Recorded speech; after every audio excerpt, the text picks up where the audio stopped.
Today, 8 Phase 3 psychiatric trials launching in June 2026, a clinical trial landscape scan. 8 Phase 3 psychiatric trials start this month, which will actually reach clinicians. That's the question, because Phase 3 is the final hurdle before a treatment can be submitted for approval. Let's run through the landscape. First, psilocybin in alcohol use disorder with comorbid depression. Up to 40% of AUD patients experience depression. And when AUD patients are depressed, relapse happens roughly 3 times faster. Psilocybin is now in Phase 3 for this population, targeting both the addiction and the mood component at the same time. Next, 2 bipolar trials.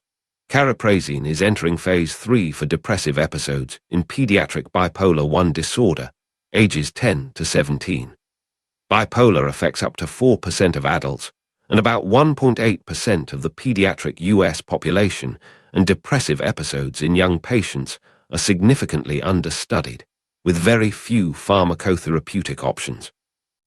Meanwhile, adjunctive KarXT is in Phase 3 for mania in adults with bipolar 1 disorder, added to lithium, valproate, or lamotrigine.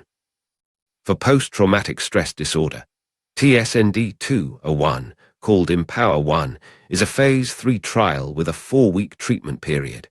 Patients are randomized 1:1:1 across 2 dose arms or placebo, given once per week.